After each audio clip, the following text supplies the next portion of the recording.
Under the Speaker's announced policy of January 7, 1997, and under a previous order of the House, the following members are recognized for 5 minutes each. Mr. Paul from Texas. Chair recognizes Mr. Paul for 5 minutes.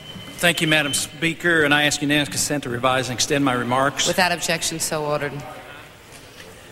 Madam Speaker, the House is about to implement rule changes that will require random drug testing of all House members and staff. Drug usage in this country, both legal and illegal, is a major problem and deserves serious attention.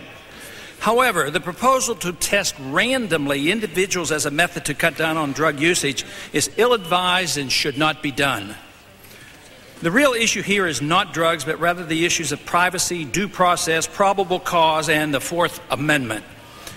We are dealing with a constitutional issue of the utmost importance. It raises the questions of whether or not we understand the overriding principle of the Fourth Amendment. A broader but related question is whether or not it's the government's role to mold behavior any more than it's the government's role to mold, regulate, tax, and impede voluntary economic contractual arrangements.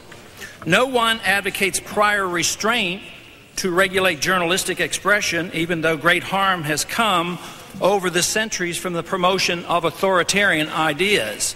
Likewise, we do not advocate the regulation of political expression and religious beliefs, however bizarre and potentially harmful they may seem. And yet, we casually assume that it's the role of government to regulate personal behavior to make one act more responsibly. A large number of us in this chamber do not call for the regulation or banning of guns because someone might use a gun in an illegal fashion. We argue that it's the criminal that needs regulated and refuse to call for diminishing the freedom of law-abiding citizens because some individual might commit a crime with a gun. Random drug testing is based on the same assumption made by anti-gun proponents. Unreasonable effort at identifying the occasional and an improbable drug user should not replace respect for our privacy. It's not worth it.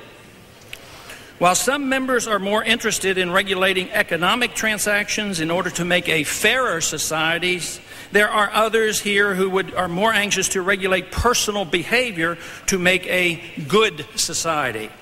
But both cling to the failed notion that governments, politicians, and bureaucrats know what is best for everyone. If we casually allow our persons to be searched, why is it less important that our conversations, our papers, and our telephones not be monitored as well? Vital information regarding drugs might be obtained in this manner as well. Especially we who champion the cause of limited government ought not be the promoters of the roving eye of Big Brother.